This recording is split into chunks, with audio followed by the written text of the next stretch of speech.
Every episode begins with a single life-changing moment. Our conversation is about what came after. I'm Mike Dowling. This is Moment and the Echo.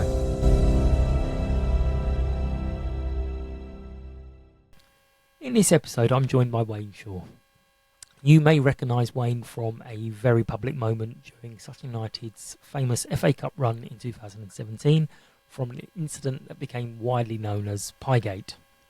But this conversation isn't really about the pie or pasty. It's about everything that happened afterwards. Wayne takes us back to before that night, working at the club, building the community side, and being part of something that he felt was genuinely special.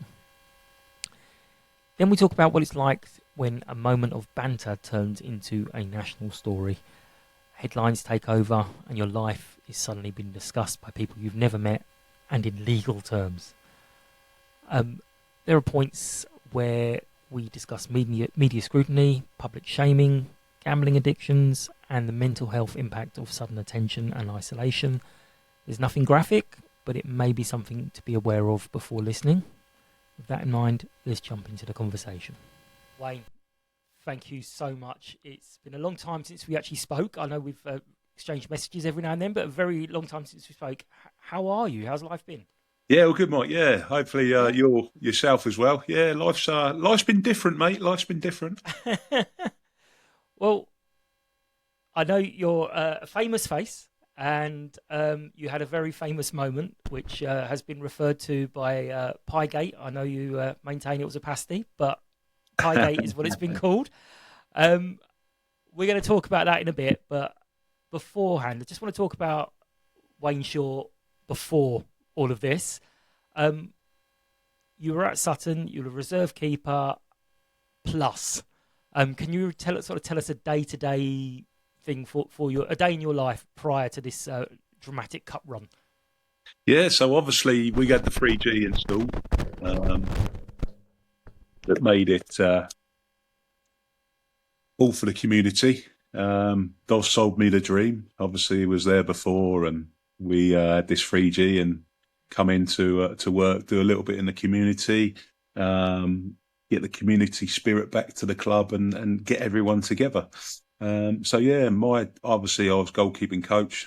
I give up my full-time job. I was working with my uncle 21 years in a family business, ice creams and tea rooms, and I plunged in with Dos, knowing full well that how friendly the club was and where we could take it. And so the actual running, day-to-day running, was Monday to Thursday, really, was looking after the 3G, striping it, staying up until Friday morning, really, sleeping on the two-seater sofa in the manager's room there, saved me a few quid in digs. And yeah, so it was really it was a 9 o'clock till 10 o'clock at night job, really, because you were having to put the nets up on the pitch and making sure everyone was in. And it was good. Sutton Common Rovers used it as a ground share. Obviously, all the children come through, so it was like from the under eights, the girls teams, right the way through the disability team, and everyone had use of that facility, which was a great income for the club, because I don't think it really would have survived had it not been for getting the 3G and going the way we did. So yeah, like I say, looking after the pitch, and then Fridays was home time, or Thursday evening. Friday was the day off. Saturday was travelling all around the country. Sunday was getting ready to come back to work for Monday. And so how often at this point were you getting back home to the family, or was it literally away the whole time? Yeah, no. So I used to get back on Thursday afternoon after training. We did the hybrid training, so we'd train Monday if we didn't have a game. We'd train Tuesday. If we didn't have a game Tuesday evening, we'd train Thursday. And Monday mornings we used to come in. But if there was a game Tuesday, we'd just rock up for the game on the Tuesday. So really it was like a Monday morning, Tuesday, Thursday situation where we trained in the morning, got the lads together, had a bit of breakfast, and then we'd all have lunch together afterwards. And then the players would make their ways to their homes and stuff like that. And I would carry on doing the day-to-day running of the football club regarding the 3G and the community side. So, and then like I say, used to get home Thursday evening, Friday off, and then obviously travelling all around the country Saturday in the conference south and then the national. And I mean, a lot of people won't know because this isn't necessarily a football podcast, but the team at that time were really, really together. A lot of big characters in that room, um, yourself included. You got a bit of a persona, the Roly Poly Goalie. Um, did you ever? Did you think that label was starting to overshadow, or did you embrace it? Did you enjoy it? Did you start it? No, Remove mate, some? I embraced it. It was, it was. And listen, any publicity is good publicity, and it was really for the club itself. And obviously, it was probably just after the Wimbledon game when we went to Wimbledon, and obviously that Tuesday evening, and we beat them, and obviously then we drew Leeds. So then it was people started to get on the bandwagon. It was just a shame that we didn't really at the football club. Obviously, everyone's volunteers, Hmm. and bless him, Tony Dolbart had done his best regarding like with all the people wanting interviews and stuff like that. But the magnitude of how it went was really unreal, and the magnitude of it and everything else. So it was. I just embraced it, and like I say, it was just a bit of publicity for the football club along the way, really, and obviously myself. Well, as you said, it was the Wimbledon game, then the Leeds game kind of stepped up. Um, After the Leeds game, we thought, yeah, we can handle it, but it stepped up to about not 11, it stepped up to about 104 with the Arsenal game. Um, you were around you were at Southampton as a youngster, so you kind of knew about the professional ranks. Did it come as a surprise to you the interest, or were you taken as back as everyone else? Yeah, I think it was taken aback as like everyone else. Obviously the day-to-day running of the club of how it was and working there full time. It was an honour, and I loved it. And then, like you say, along the way, just all the way the previous rounds when we had the draw with Shaw on a Monday night. So really, everything was geared up. It was all built up. We I'd get a bit of memorabilia from the previous game that we played on the Saturday. On the Monday was the draw, so we had people. I had the little club shop going, so we had scarves, replica shirts, and we had a lot of orders for that. So it was generating a massive thing really for the football club.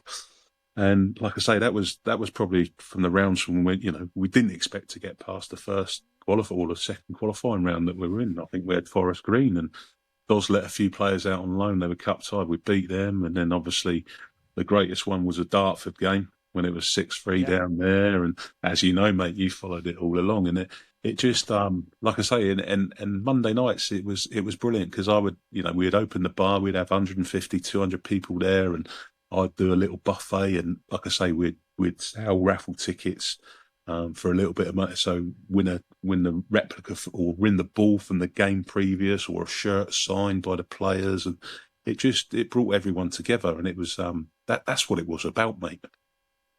Hmm.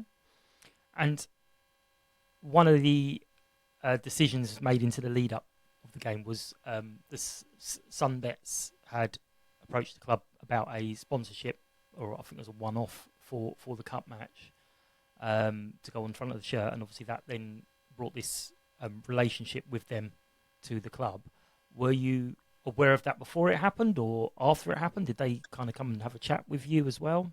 No, so obviously after the game, sorry, after the draw, when the Arsenal draw was made, obviously Dos phoned and we had a little conversation, and he just said, Malcolm really well, which is Malcolm Ball, Gringo Waste. They were, they were fantastic, and they were along the way and everything else.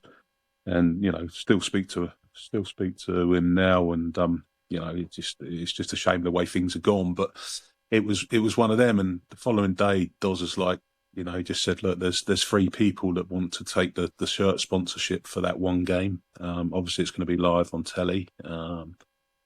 We had, I think it's Vanarama. They were the league sponsors at the time, and then you had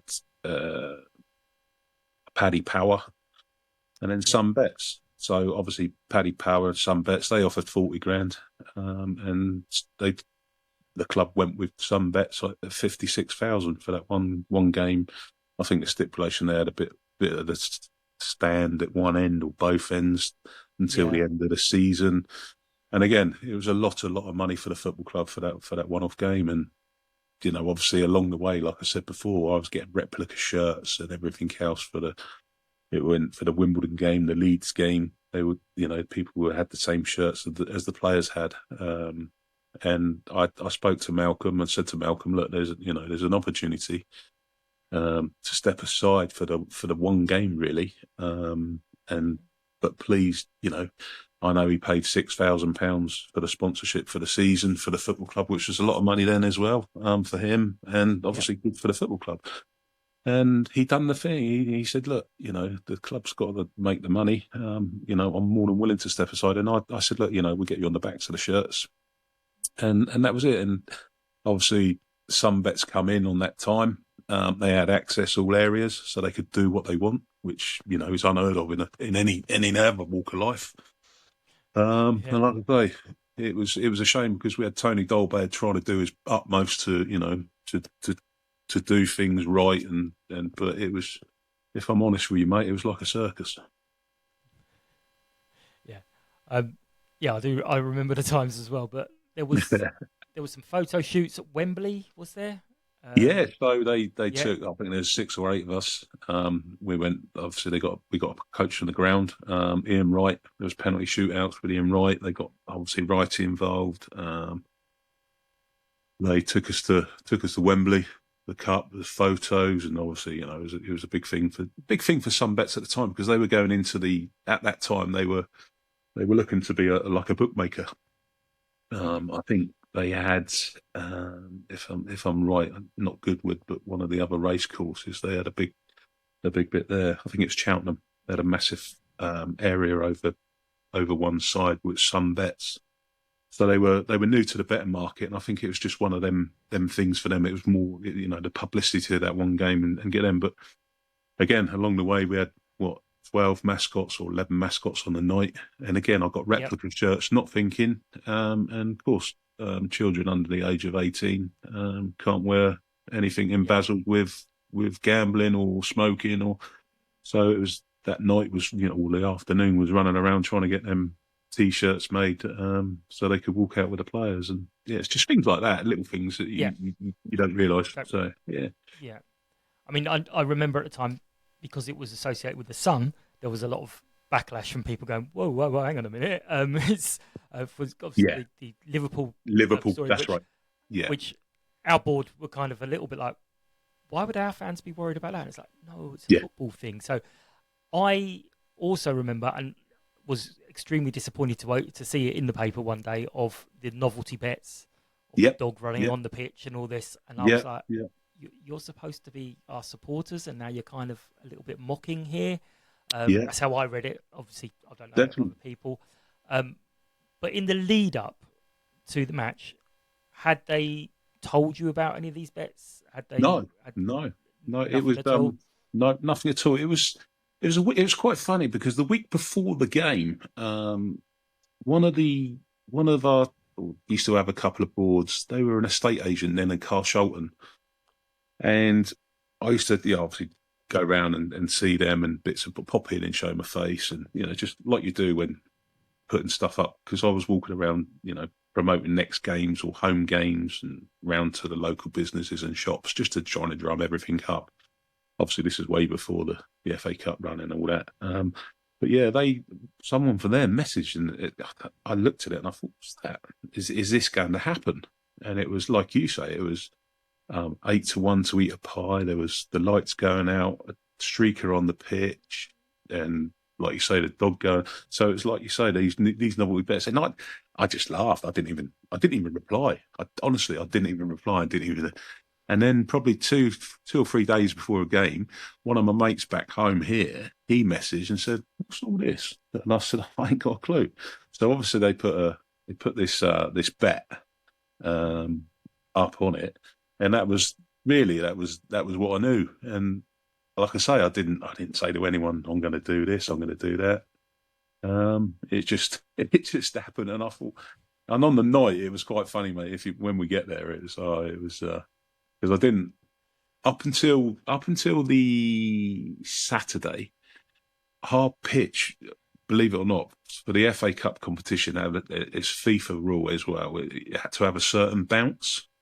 Hmm. So because it was 3G and there was a couple of areas on the pitch where it didn't bounce as what it should do, so they had to be like rectified, and obviously brand new nets had to go in because cameras are going in there, and so literally it was right up until the last minute that I actually got passed for that to go ahead. So again, a lot of people didn't know that side of it, and on the day, it was just one of them. It was we just I was putting the nets up and hoovering the dugouts. It was crazy. I didn't even get up to the post house or the hotel that we were at just to have a pre-match meal with all the lads. I was still at the ground working and trying to get all the last minute jobs done. Well, obviously there was a lot of attention on you. There was various ex-Southampton players. Oh, I remember Wayne. Yeah, I played with Wayne and all this. And were you kind of aware? Were they reaching out? I mean, how many people were asking for tickets? Were you aware of all the publicity, or were you just kind of head down? I know, obviously, at the time you were helping doing in the queue for the tickets when we were suddenly realizing, oh, Yeah. there's a lot more demand for this than we thought. But were you aware of all these old ex-teammates reaching out or saying how well they knew you after many years, possibly? Yeah, no, it was like you say, the run up to the game. It was, and again, like you say, the ticket situation it should have been run a lot better. I remember working on the Sunday, actually coming into work on a Sunday when the tickets went for sale, and the queue down the Gander Green Lane, and it was went on for miles. And I, again, I know the youth section they had you could get two tickets per season ticket, and how it went all along. And I think when you look at it, and I don't know, what was it? Arsenal had 56,000 season ticket holders, and whatever it was always going to be a little bit doing it at home. Um, and I don't know whether it was a lesson learned. I don't. Will it ever happen again? Don't don't honestly know. And it's quite interesting to see how Macclesfield are doing with theirs. But then they were a pro club before, weren't they? They were league clubs. So in hindsight, yeah, I don't know. It was tricky because along the way, Sutton Common Rovers, there was 20 tickets for the Leeds game. There was 30 for the Wimbledon game. There was, we was being able to get hold of them and people along the way. And, I probably had a 50, 60 people tickets going for each game anyway. And then when it got to that Arsenal game, you can only have four. But I said, well, you're letting all the other people down that's been there. They followed all. Surely they should have first refusal, and Yeah. we managed to get. I think it was about a dozen or 15 for certain Common Rovers and other. But then we had a press day. It was I think it was on the Thursday, and we had Paul Merson and Matt Latiz come up and done a little session with the boys. I think on the Saturday we had the final one, but this Thursday was the one for the press day. And honestly, mate, it was carnage. I had tickets in my room. Obviously, I said to you when I slept in the manager's room. In there was my wallet, my wedding ring, my tickets for the game, and again there was money in my wallet. And yeah, I had about 30 tickets stolen that day. That was for everyone anyway, and money out my wallet. And the only people that were in there were some vets. The entourage, and like I say, when I said access all areas, I kicked up a little bit of a fuss. The chairman and the manager, what you're doing, what you're saying. And I said, look, someone's been in my room and actually stolen tickets, and they've stolen money from me. I said, that's disgrace. And it got brushed under the carpet a little bit. I phoned the police and got a record, and the club then, I think there was two or three seated seats that they kept their eye on, but yeah, it was just the club didn't know, and Yeah. it was a joke, mate. To be fair, and it left a real sour taste in my mouth. Not a lot of people know this anyway, so that's another thing that went on literally 2 or 3 days before the game. And on the day of the match, um, did you mingle with the Arsenal players? Were you showing them around, or was there any interaction, or were you still doing all your busy, putting up your nets and all the rest of it. Yeah, no, we got to the stage, and after they come in, they've done a professional job. I think Steve Bold would come in. There was Martin Keown, and there was people come down before that, and they made us feel special. Um, they come, they looked at the place. They come, they turn up in their training kit. They come in, they done the job. Um, they went. I know the manager got a nice bottle of red wine for Arndt Wenger, and wished him all the best, and give him this £200 bottle of red wine from his brother's cellar, I think, because that's what he liked. Theo Walcott come in. Well, after the game, they put all their shirts in a bag, and Theo come in, wish the lads all the best, and put the shirts in the change room. But at that time, I wasn't there, but I was more concerned outside because there was a flare on the pitch that actually burned the pitch, and Yeah. people were jumping on the nets and the goals, and I was like, I was trying to get people off, and then all of a sudden it was like, after that event, it was, Tony Dolway's up in the stand and said, "Oh, Good Morning Britain want you to go on tomorrow morning with Piers Morgan and Susanna Reid." And I'm like, it's nothing to do with me. And that's when it got to the stage where, because obviously in the 83rd minute when everyone was on, and I thought, let's have a laugh. And Well, like I say, yeah. there we So go. so on that, obviously we're watching the game, 2-0, I think it was at the point, just Yeah. before Rory hit the crossbar. Yeah. And my phone started just going buzz, buzz, buzz, buzz, buzz, buzz, buzz, and I was like, "What the hell are people doing?" I'm thinking, "Oh, someone's going to say they saw me in a stupid yellow hat behind the goal." And then I've got things like, "What's your goalkeeper doing? What's he doing?" And I'm like, "What? He's doing nothing." I could see him. I was looking at Ross, going, "What's he done? He's done nothing." And then someone sent me the picture. What was anything going through your mind at the time? I mean, I know you said you were hungry, you were wanting it. Did you That's a kind good, of think, "Oh, it's going to be a bit of a laugh? Is a bit of banter?" What? That's what it was, mate. You're going back to the roly poly thing, and that went back from when I was my Eastleigh days at Weymouth, and they didn't get on with the Dorchester fans. There was local derby, and I was doing a sumo thing, and next day it was in the paper, Roly Poly Goalie. So obviously, they dig stuff up, don't they? And it was a bit of fun. But yeah, no, that time it was like, do you know what? I've had 32 years. Who's at all the pies? Everyone's screaming and shouting abuse and banter. I call it, but people call it abuse now. But I call it banter. And I thought, do you know what? Let's have a bit of fun. And it was only like literally at half time when I went down to where I normally go anyway, through the bar, and see the mascots and stuff there. And I said to the girl, I said, "You got any pasties? Or you got a pie?" Or she said, "No, I got pasty." And I said, "All right, so give me two." But I put one in the cupboard, and I went back out with it and put it in my glove bag, knowing full well once all the subs are on, it was just a little bit of fun, really. But it just got blown out of all proportion. So you were told that you were wanted on Good Morning Britain. Was that the first time you thought this doesn't seem right?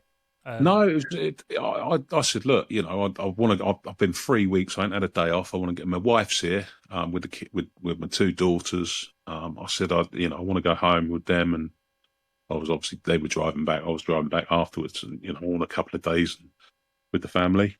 And they said, "Oh, it'd be good to go on, blah blah blah." And then literally, I was in the car park, and Alan Shearer come round, and obviously I was at Saints with Alan as well, the schoolboys and through. And he said, "There's a this all kicked off up in the studio." He said about the pie. He said, "What's going on?" I said, "Well, that's just a laugh." He said, "Well, no." He said, they're saying about it's a scandal. It's a betting scam." And I went, "That was the first, really." And I didn't even think then. I just thought, well, it's just a laugh. And I still had my training kit on. I didn't even have a change of clothes. And if you see me in the morning, I still had the Van Aert or the shirt on from what we train in and all that. It was a tracksuit. I didn't have no change. I was planning on going home, and of course I got whisked away to London. They put me up overnight, and literally in Wimbledon, and my phone was like yours. It was just ping, ping, ping, ping, ping, and it was trending on Twitter. I went from about 600 people to about 26,000 followers.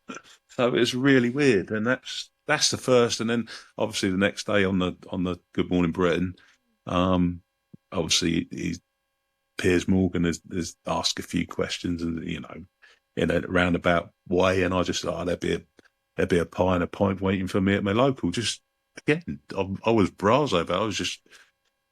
But my concern was getting back to get to the club, check the pitch, and then get in the car and go on home. And obviously, that's what I'd done. There was a big pink scorch mark in the ground. The sand was still there from the night before. I just got in my car and then obviously got the manager or Bairdy. I was going out for lunch with my wife and my mother-in-law and father-in-law. And the kids were at school and it was, you're going to have to resign. I said, what do you mean? They said, well, it's a betting scam. I went, there's no betting scam from where I come from. I said, I can honestly tell you that. And then it was like, you need to resign. But that was it on that day. So, So and the day after. how? I mean, I've watched the game back. Obviously, being a Sutton fan, I watched the whole thing. Um, it did seem quite quickly that the BBC were like, "Oh, isn't this hilarious? Isn't it funny?" Suddenly went, "Oh, actually, we shouldn't have shown that. We think there might be something going on." Um, how quickly did you think people started not just the club, but were people who had been desperate to have a chat with you suddenly start distancing themselves, going and saying, "Well, we don't want anything to do with this." Only the football club. Right. Okay. Because I remember Piers being a bit like, "Oh, that's it. We'll pay whatever fine," and then being very, very quiet about that afterwards as well. Um, but did the FA? Well, let's go back to the club. Sorry. So was that over the phone, or did you actually end up with a face to face at that point? The club just, I think it's a knee jerk reaction. Anything publicity, bad publicity, they want to distance themselves from it. And obviously the betting scenario, they want to distance themselves from that. And like I say, it wasn't until I went to the FA, and they asked me for my within 7 days, blah blah blah. What happened? What was this? What was that? They took all my bank statements, my phone records. I had nothing to hide. They had everything. But yeah, it was some bets got hold of me. The Mirror. There was people outside my house, and it just went from, let's say, 0 to probably 1,000 in a matter of probably 12 hours. Did you? I mean, it must have been slightly overwhelming, as you said, from going 600 Twitter followers to 26,000. That in itself is going to be overwhelming with the phone, but with all these different people contacting you and you kind of been let go, did you feel isolated, and how were you emotionally on this whole Oh, thing? definitely. I obviously that afternoon, Doz done an interview with Sky Sports, Sky Sports News, in his house, stating if any of the players are involved, there'd be exactly the same will happen to them. Really, in essence, I got sacked. So that evening, I phoned Doss and said, "Look, there's something going. There's something not right here. The Sun have come in. They've put me in a hotel. They want me to do a story. Um, I just, what the hell? This is out of my league, and I don't know. I haven't got a clue. To be told, you're on your own in no uncertain terms, and that, do whatever you got to do."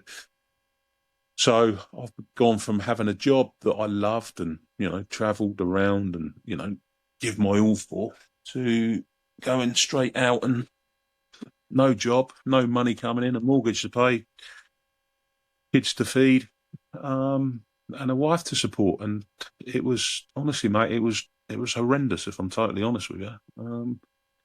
And where'd you go? The only thing I could do is, I gather my thoughts, and obviously my emotions were all over the place. And I reached out to a mate, and I just said to him, "Look, there's something not right here. This is I got put in a room the next day. I got offered £10,000 from the Mirror for my story, and I'm saying there is no story. There's no story at all. So it got blown out of all proportion, like it does. And then, like literally, I thought I've got to look after myself. I've got no, And then all of a sudden, I've got agents getting hold of me. Oh, we can do this for you. We can do that. And I probably had about 12, 15 people. Jimmy Bullard, who I think it was after the Wimbledon game or Leeds when we had a little competition at the football club when he used to do the crossbar challenges and the finishes and all that. He messaged and said his agent is, and I'm thinking, I just want to go back to how it was, but then I had to learn pretty quick that wasn't going to happen. And that's when I phoned a mate who was a football agent at the time and said, this is where I'm at. I said, and I don't know what to do. I said, but I certainly need something. And in the end, I sold the story to the Sun for 26.5 grand. So that's along the way. So the 3 months, I probably earned a year, 18 months salary in that 3 months. But again, I had to start a business. I had to open up a business account, and it was, it certainly was a time that that would I do it again? No. Did the publicity, did it take any away from the football club? Well, yeah, it did. But all through the other rounds, when I was doing interviews and bits and bobs and everything else, they didn't say nothing to me then. But as soon as betting I'm involved, they chucked me out. And then I'm thinking, well, you went out to the highest bidder. You sold your soul to the Sun for £56,000, and and that's how it was. I went back once. It's never going to be the same, is it? It's just, people think, oh, you've done it for this, you've done it for that. But I've got to be honest, the majority of the supporters, they were fantastic. And, people around it, I think there was a petition, and 46,000 signed a petition to say, give him his job back. We can see it's been a bit of fun. Well, you say you just wanted it to go back to how it was before. When did you kind of realise, or how did you get to that decision of that's not going to happen? You said you realised it wasn't going to happen. I mean, how long was that process? Was it immediate? That was 2 days after.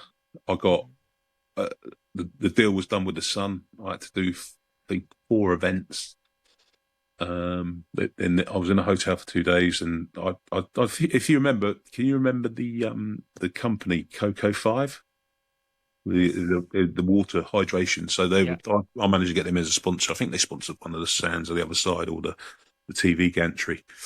Well, I used to do a little bit, and they give me a car. So I had a car to go backwards and forwards from home to with. So obviously there's their logo on it. And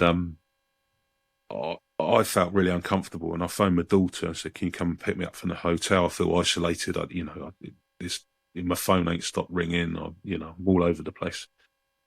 So she come out and picked me up for me to go home. I didn't stay at the hotel that night, and then I thought, "Oh no, I left my bag and everything there because they put me in the hotel, and my charger was in there for my phone." And so I actually went back next morning to get my phone charger, and outside there's paparazzi taking photos, and all their interest is telling a story. So they were like, "Oh, Wayne," like that, and I looked round, I turned round, and they got me getting into the car and driving off. And then I phoned the people from the Sun, who was the 2 people I was dealing with. One was a photographer, the other one was the reporter, and they said, "Oh, don't worry, what we'll do is we'll get a paper with a Sun under your arm, come out as normal." And that's what I had to do at the house. And then they were taking photos, and of course they were taking photos of the Sun, so they redirected it as if it was it was the Sun, so they didn't blow the story or whatever was going to be written. So yeah, and then I was in the car going to London, and went to the first port of call was, I think it was Essex, where it was a pie and mash shop that David Beckham used to use.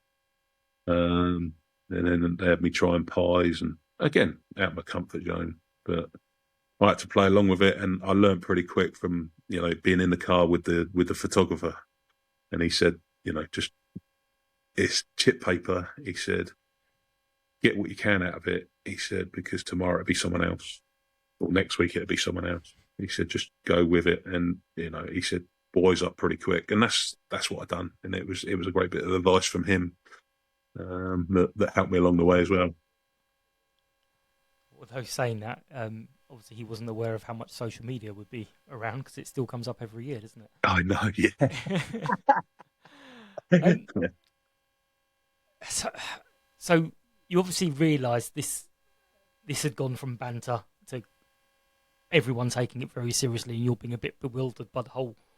Why is everyone taking this so seriously? Yeah. At what point did you think, "Oh, hang on, this is serious"? Even though I think it was a bit of a laugh that's gone horribly wrong. When did you think this isn't going to be something I could just put my hands up and go, "Sorry about that"? At what point were you like, "No, this is a lot"? The seriousness come when obviously the FA give me 7 days to reply to what had gone on, which I did. My good friend Alex Pike, who was gospel manager, who's now commercial manager, director at Eastleigh. His wife's she's a lawyer. So I spoke to her. She said, "Leave it with me." Again, just told what I've told you. I've told that, and then they come back and said they wanted to have a meeting. They wanted my phone records, my bank statements. I've got nothing to hide. They can have them. So we sent them off. They had all that. We go to a meeting. So they'd obviously done all their due diligence, all their homework, and said 72 people was placed a bet. How many people do you know that's placed a bet? I said, or how many people have you told? So I haven't told anyone. I said, you've got all my phone records, you've got my bank statements, you've got everything there. I haven't told anyone. There's 3 people on your Facebook account that's placed a bet. Do you know them? I said, well, how many people on my Facebook account? They said 4,000, whatever. I said, don't you think I would have told them all? So I said, you're looking for something. I said, there's nothing there. I said, I haven't posted anything. I said, it's just off the cuff. I said, it was just a bit of fun, a bit of banter that's, now gone seriously wrong. And that was it, really. So they then, I went back to Wembley again for another thing where they said, right, okay, we've seen this, we've gone through this, we've gone through that. You made a phone call at half time. And I said, a phone call at half time? He said, yeah. So I was like, oh my God. I said, well, what's the number?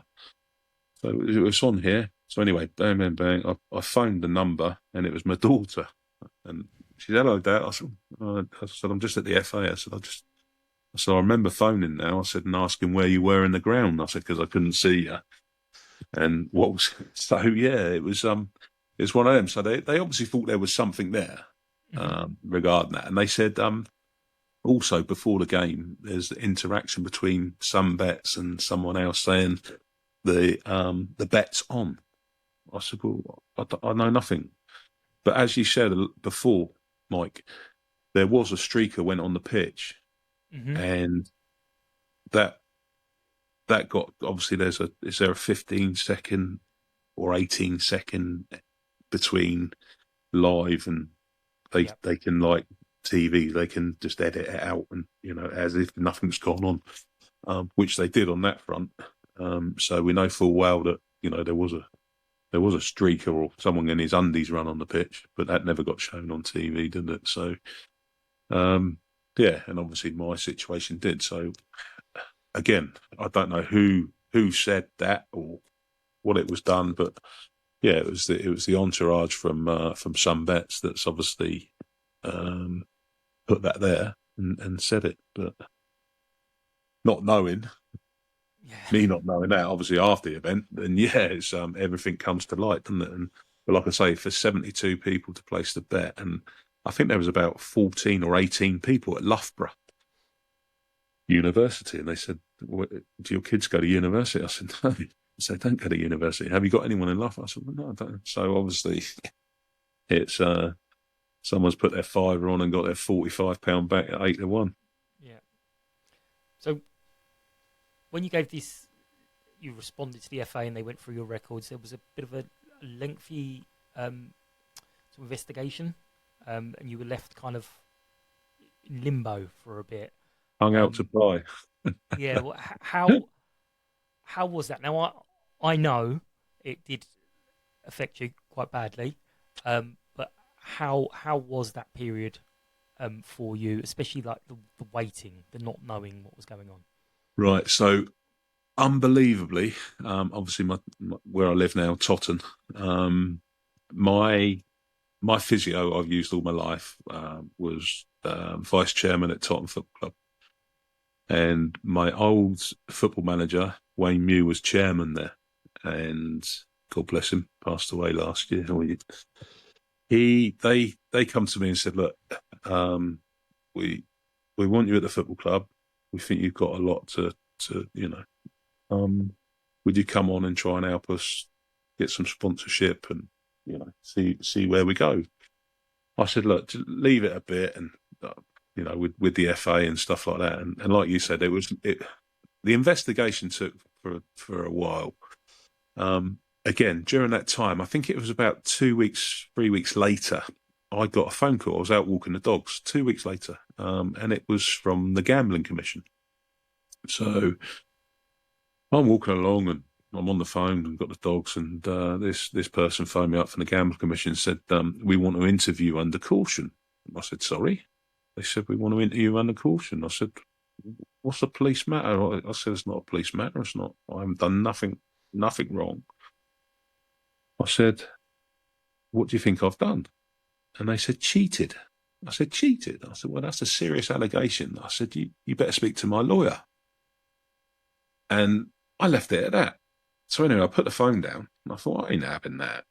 So next minute, 2 minutes later, they phoned back and said, oh, sorry, we've got, can we just come down and interview you just to see what's gone? I said, look, don't waste my time. Don't waste your time. I said, you've got everything you want from the FA. You're working in conjunction with the FA. Just, whatever I said to the FA is what I've said. I said, I ain't got nothing more to say. It'd be exactly the same thing. So anyway, they come down from Birmingham, 2 people on a train. They hire a room in Southampton. So I go there, I give up my time, I go in, tell them exactly what I've told you and what I've told the FA and everything else. And at the end of it, they said, we can see this has been a setup from some bets. Get on with your life. I said, well, how can I get on with my life? I said, the FA are still investigating. I said, you're telling me that, there's nothing to it. I said, it's just a world of emotions. But I then go back to Tot and I said, look, I'll take the job. I need to do something. And that's, I started my own I'd done the catering there and got them along, and it's great to see that now they're in the Conference South and got a good manager in Jimmy Ball. And so we started a little bit there and that was it, mate, from that side of it. So I mean, you mentioned that doing your company. There was obviously those little bits of media you'd already said. You were working, doing ads with the pie companies and stuff. Was that just again playing the role, or did you feel like I'm gonna reclaim this? This is my life. I'm gonna get something back on this, or were you literally like, I don't know where I'm going. I need to just grab as much as possible? I don't mean that in a horrible way, but you didn't know what the future held. Was it a case of I just need to do everything I can? I knew I didn't want to get back involved with football, and it was 6 months later that the FA brought a charge against me. And this is the ironic thing. Okay, so the FA then charged me with intentionally influence the betting market. Now, it happened in February, all right? So we've gone February, March, April, May, to June, July, and then August they bring this charge against me. So who's been charged with that before? No one. Where's in the rule book is where? So they they instigated and put a clause in there. So I then had obviously John Ward-Prowse, James's father, who's a barrister. He said, "I would like to come and help you, or not come and help you out. We haven't really done anything like this, but I've got your back." He said it's not going to cost you nothing. So he said it'd be interesting to sit in and see what it is. So again, I had this thing back to Wembley. So they had independent panel, 3 people from different parts of the counties and country. They had their barrister. They had 2 solicitors. They had someone there in the team that just takes notes and bits like that. And then I had obviously John Ward-Prowse, my representative, and obviously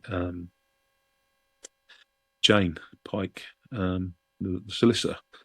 So we go up. I pick Jane up. John's got another do afterwards, so he's meeting us up there. So we go to Wembley, and it's 11 o'clock. We're in one of the boxes. Other people's got a box there, so there's 5 boxes all put out. Obviously, food, drink, everything there. I roll in. I can't eat nothing. I can't drink nothing. And John and so they had a barrister. Their barrister Yusuf spoke to John and said, "Look, if he admits guilt, probably looking at a charge against him, and it'd get 9 months from all football." So John come back to me and I said, "John, I haven't done nothing." I said, "They know that." I said, "I haven't done that." He said, "Yeah, but I can see you're irate and you're really nervous and you're not looking too good." And I said, "Well, I'm not a criminal." I said, "I've never had a criminal record." I said, "This is not a criminal case." I said, "I'm out of football. Sod it." So we go in, they just tell a story, but this, that, and the other. And they go out, deliberate, come back, and then I'm sat in there, and they said, "Right, we've come to the verdict." So anyway, we all go back in like a little courtroom. Again, it was a box at Wembley. The panel's there, and they said, "Yeah, we find you guilty of intentionally influence the betting market." So right, okay.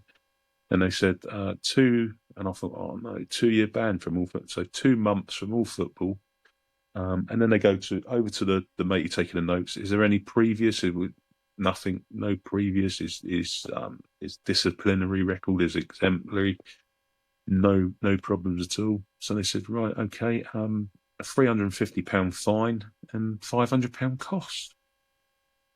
So, but that all football meant, obviously, I took the job at Tottenham. I couldn't work at Tottenham, so I couldn't earn an income for 2 months. But then you've got other people out there, doing things that carry on playing or still doing punditry when they've. It's just for me, the FA are an absolute joke. Yeah, the all football. A lot of people don't necessarily realise it means you can't even rock up at goals to play 5-a-side or anything like that. It's complete ban, isn't it? You can't do anything involved in football. Yeah, so yeah, it was literally. So it had been your life for years, and now, as you said, they're calling you a cheat, basically. Yeah. How? I mean, thinking back now, how were you driving away from that Wembley box / courtroom? What were you feeling? Were you wanting to fight it, or were you just like, it'll be over in 60 days? Piers Morgan got hold of me. He said, "I'll pay your fine. I'll pay it." He said, "Just do us a tweet." He said, and he said, they're an absolute joke. He had me back on the to get a job as well. I went back a second time. He could see it was just a bit of fun. I went over to Sweden, done a talk show over there. It was quite funny. They had a goalkeeper who used to play for Arsenal, Ravi Shaban. He was they put me up for 3 days, done this like talk show, and I had to eat some of their food and stuff like that. So it was all, again, they paid it, but this Eckwell, he's done a signed book for me, and he was a bit like a Piers Morgan over there, and and he said they're laughing, and it was still ongoing at the time when I'd done this interview, and he said, "Oh, they're a laughing stock, and what an absolute bunch of." I can't repeat the word, but I said, well, you said that, not me. And he was on about the FA, and So like I say, mate, it's one of them. It's certainly, I definitely didn't want nothing taken away from the football club or the players or anything like that. But again, when you're treated like that, and you look at it and you think, what, I haven't murdered anyone. I've just had a bit of fun, and it's backfired. But you look at it nowadays, you can't say nothing. I think that's why I'm not in football now. You know, you can't. I don't know. You can't voice your opinions. You can't. You can't really say anything. You can't action anything. It's all said in a different texture now, and it's sterile. I feel. well, actually, I was going to come on to one of those, but I'll skip to that question now. Actually, um, it's only 9 years. It seems like forever, but it's only 9 years. Um, do you feel that there's no room? I mean, you've kind of said it. There's no room for characters like yourself anymore. No. Are the characters dying out from football? Yeah. Yeah. Again, like I said, sterile. The environment they're given. I think from the top. They're given everything on a plate. When I was your schoolboy, YTS, cleaning change rooms, cleaning boots, things we had to do, out on the pitch, replacing the divots on a Monday morning after a game on a Saturday, sweeping the terraces, and then training, and that stood you in good stead. You got 17, 18-year-olds earning £5 a week now. It's ridiculous. And not only that, it don't give them any life skills. No. And when they come out of it, and like we say, there's so many people that don't make it. And non-league is a tough league. It is, right the way through. But again, it's welcome to the real world. And we say about mental health and everything else, and I think sometimes it's a bit of a smokescreen that people use that. But I've gone through mental health problems. I know what it is, and I know what it takes to get out of it. There's some people a lot worse off than others, but it wasn't around. Was it 25 years ago, 20 years ago, 30 years ago? Like anything else, but it's just a society today that we got to deal with it. Yep. Now, obviously, you felt you were cut loose by the club. You still feel that, hang on a minute, this was still blown out of all proportion. Do you, I know you've been back to the club once, but do you look at what's happened at the club with any mix of jealousy, sadness, or do you just kind of go, that part of my life is gone, it's over, it's got nothing to do with me anymore?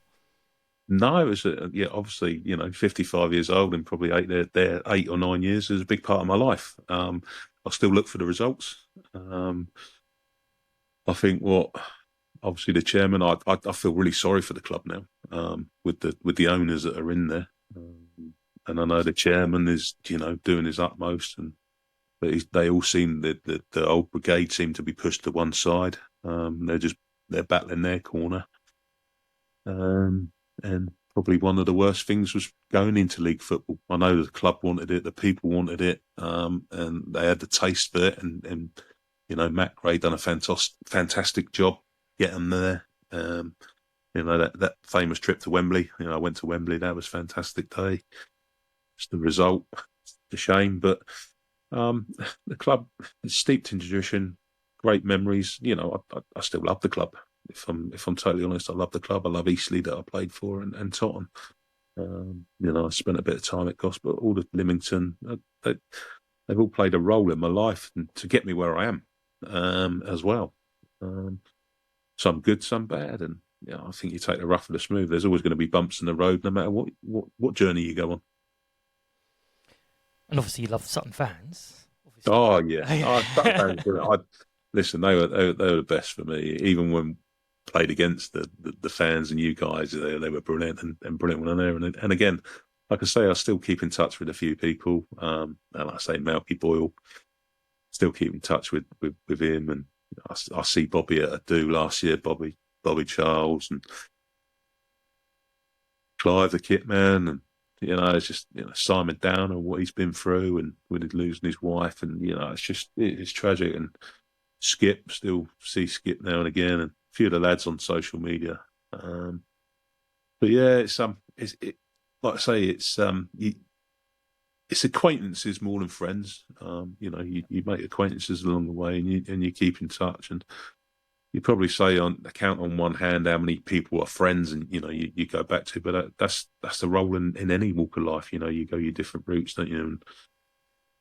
And these people played a part in it, and it's brilliant when you meet up, because it's like gone back. You wouldn't even believe it's you might not see someone for 10, 15 years, and it's just like you ain't been away from them.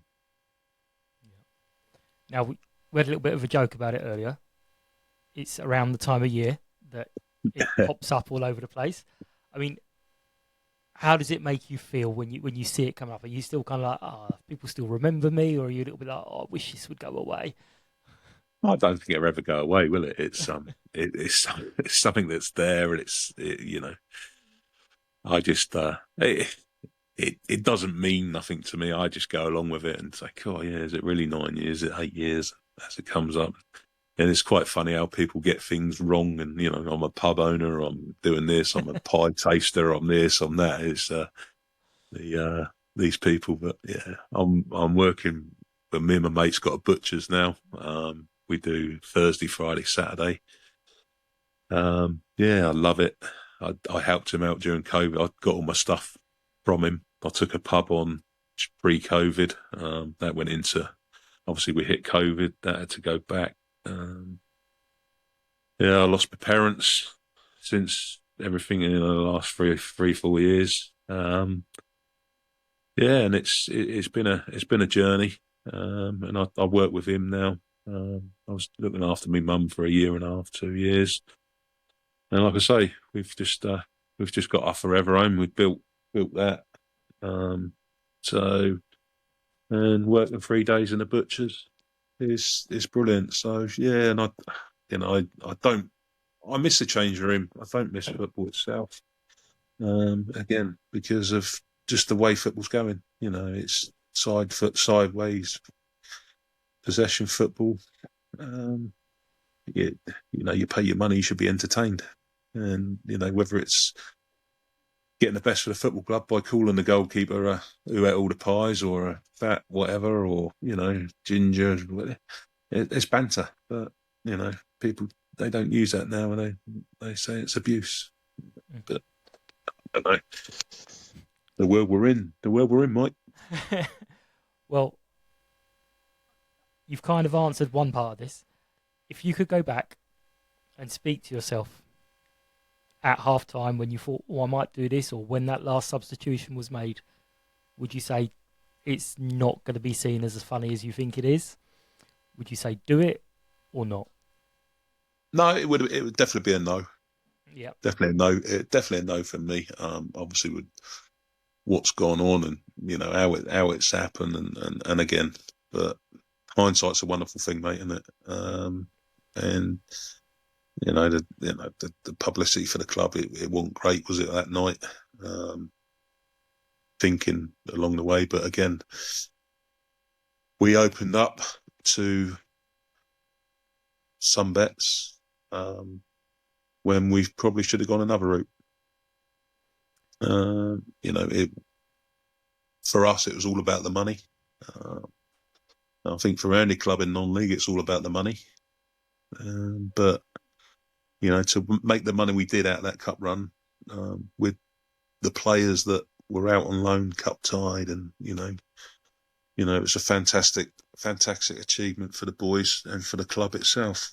Just the overriding aspect was there was never going to be a story after the game, and unfortunately, the story stuck with me. Which, yeah, no, I wouldn't have done it. and the second half, you have done it, would you tell yourself, don't fight it, just put your hands up and say, I screwed up? I wouldn't say I screwed up. I don't know. It's one of them. It was a joke that got taken out of all context, and with the media and stuff like that. I don't mean would you mean it. I mean, would you say it? What, I screwed up? Yeah, don't mean it. Or would you just go, yeah, it's on me. Sorry, everyone. But yeah, of course it is on me. It was me. So yeah, the answer to that question is yes. It was me. Excellent, Wayne. Thank you so much. It's been a delight to talk to you. I hope you continue to be kind to yourself and you can enjoy yourself. We're only here once, Mike, aren't we? So it's not a rehearsal. It's the real thing. So whatever we got left, or I've got left, and I certainly will do that. There's a lot in that conversation, and what may stay with you is how quickly a single moment can swallow everything else around it. Wayne's story is a reminder that behind the memes, behind the headlines, the punchlines, there's always a person left to deal with what comes next. This episode isn't about making excuses or rewriting history. It's about context, consequence, and what it feels like to be cut loose in public and have to rebuild your life in private. Just to be clear, this is Wayne sharing his own experiences in his own words. It's not advice, it's never meant to be, and it won't look the same for everyone else. Wayne ended, as I will, with a line that really stayed with me. We're only here once, it's not a rehearsal. Thank you for listening to Mike Dowling on Moment and the Echo. To find out more about today's guest and the resources we discussed, please visit momentandtheecho.com.